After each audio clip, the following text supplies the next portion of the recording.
Welcome back to Celebrity Radio. It's Alex Belfield talking to some of the world's biggest stars and some of my favourite people and new artists as well who are different and exceptional and incredibly beautiful. Danish pop sensation Sada Vidoo is out with a new album. She's already had a #1 hit in her own country and she's about to take over the world with her new single, The Actress, and she joins us on the programme today. How are you?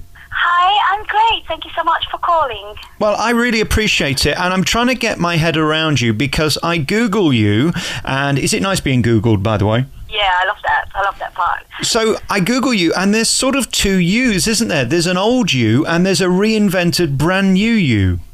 That is true. That is very much true. You're a very good journalist. That's very true. It's amazing how you've had this transformation and it's all part of this new brand, which is Sada Vidoo, and you've transformed yourself from this beautiful, natural-looking brunette girl next door into this incredible sort of Barbie doll-looking thing. It must be a lot of work, that. Well, you know what? I just wake up one moment and I thought, oh, well, why do I have to follow fashion? Why don't fashion follow me? I'm going to wake up every morning, I'm going to put on my best dress like it's Saturday night, and I'm going to have a blast. Because, you know, life's too short to go around and just wait to be Saturday. So that is what I did. It's amazing, though, that you're in a position to do that. I'm a deeply unattractive ginger fella, and it's not going to work if I try it. No, I wouldn't recommend it to any boys, though, unless that's a thing for you. So. You've had huge success, and you've been at this a long while. I mean, since 2007, you've gone platinum. You've had top-selling songs in Turkey and Poland and Scandinavia. Yeah. I guess that dance thing is always going to be big business, and that's really where you've made your name, isn't it? Well, you know, one of the things that I really loved was touring with Turbo Bass, Snap. I toured with them for a lot of years. I was the lead singer. It was an amazing gift in my life. The whole thing about singing, I've got the power, and, you know, all that stuff. It was songs that had a great impact in my life, and I guess touched a lot of people, and it was amazing to see once you get, you know, out there among the oddments and feel, you know, the whole vibe. It really makes it all worth it. And coming together with Russ Ballard and Christian Bellic doing this album, we put a couple of, you know, dubstep dance and all the feel.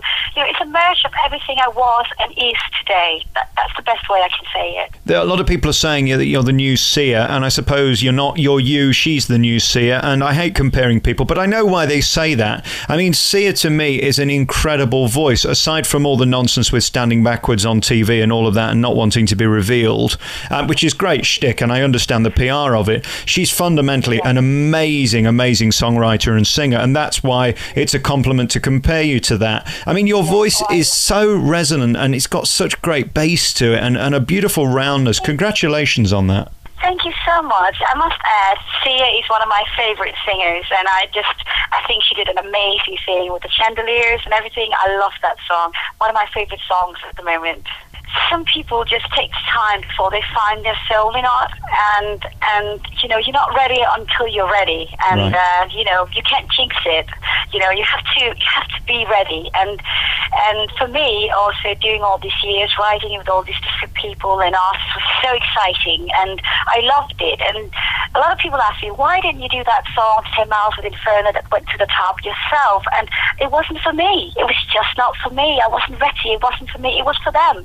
And that is how you feel about your masterpiece, is that you create something for other people, and you have to really feel it before you own the song. And I guess through all this time, through all this period, this is what happened. I just suddenly realized I needed to find my own space, and there I was, all the Vidoo, all dressed up, and it's been a blast getting to where I'm at. What you say, though, is fascinating to me, because I'm an incredibly arrogant man who has a huge ego. If I'd got something as brilliant as what you've given away, I'd keep it for myself. It must be quite brave and selfless to say, okay, you can have it. Well, you know, it never really leaves you. You know, it never leaves you. It's always there. It's always a part of you. Like, every time they sing the song, it's still a part of me.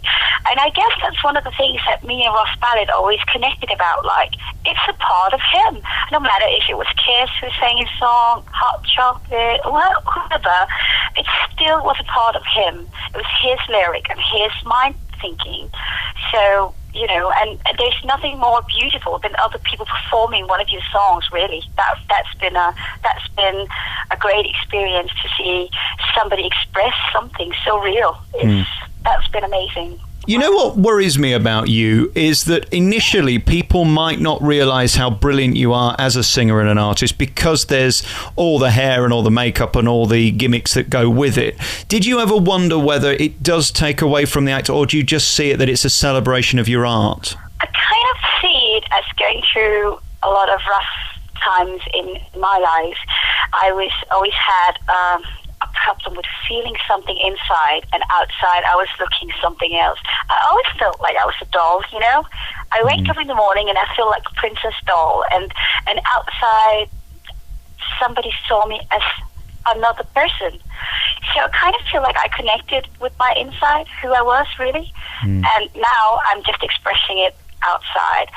And a lot of people should do that. That's also one of the things we do through life. We look in the mirror and who are you and who am I and what does people think of you and all these things. And I just believe that to be true to your inner self, no matter the cost, must be what you have to achieve in life. And I felt at peace once I found myself, which is me, as Sada Vidoo. How do you view your old self? Because when I look at those pictures, you are stunningly beautiful. Do you regard yourself as that? Well, going through a lot of rough times, it was always a problem for me, my sexuality.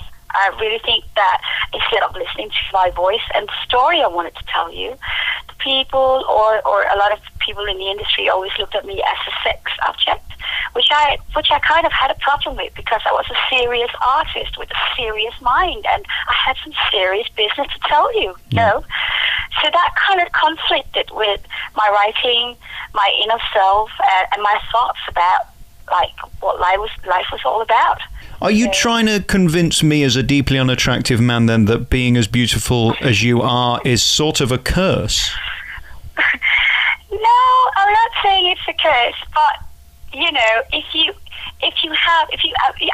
I believed I was born in this world to make a difference, and I was born here to make a difference in some way, and God didn't give me this voice for nothing, and He didn't give me, the pen and the paper in my hands. I can create anything that I want in my mind. So I kind of thought that I was here to make a difference, and I always thought that my sexuality always was like in between the message I wanted to get across.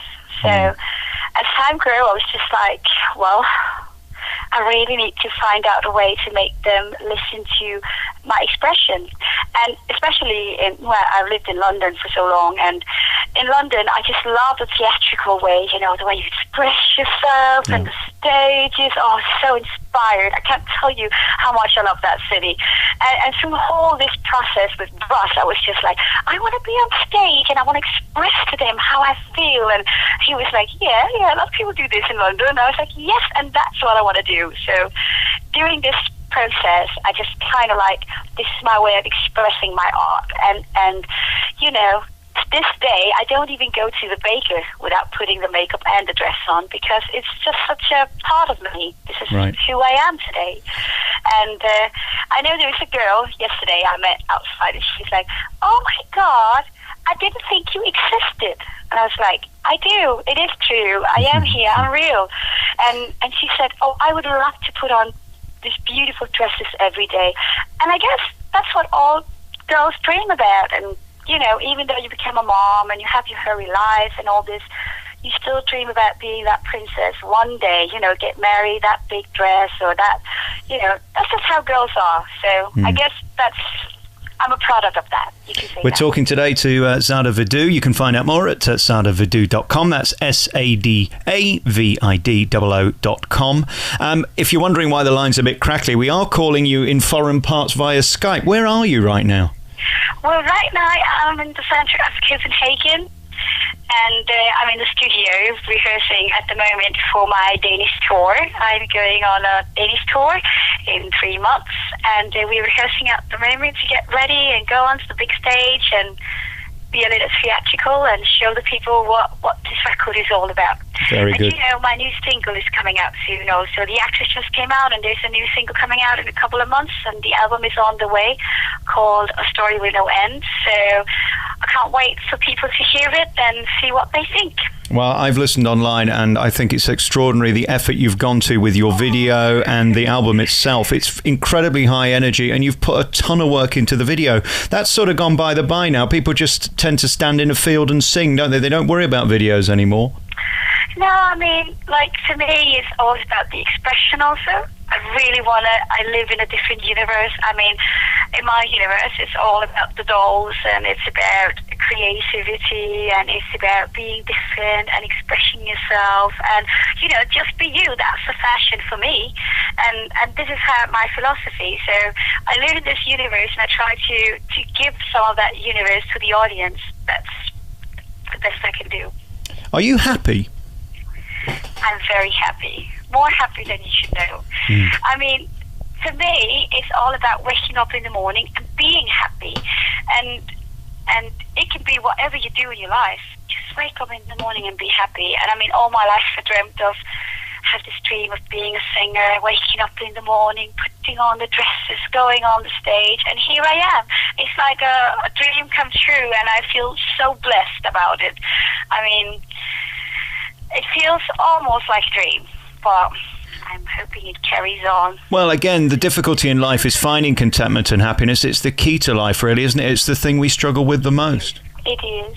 And we're so consumed in our time now with all the digitals and all the things. We don't connect with a lot of people anymore. Everybody's on their iPhone. Everybody's, on the internet. And, so I'm hoping that my album can inspire some people to go to a concert and still enjoy music, because I still believe that music is, the common language of life. Yeah. So. Sada has got an incredible voice. Her new forthcoming album is called A Story With No End. It's out very soon. You can find out more at a website, which is sadavidoo.com. And of course, the new single is available now to listen on YouTube. And it really is extraordinary. A great effort, personally, vocally, and of course with the video as well. Thank you so much for your time. I really appreciate you coming on. Find out more by going to sadavidoo.com. Thank you, Sada. Thank you so much. Have a great day. Bye out there.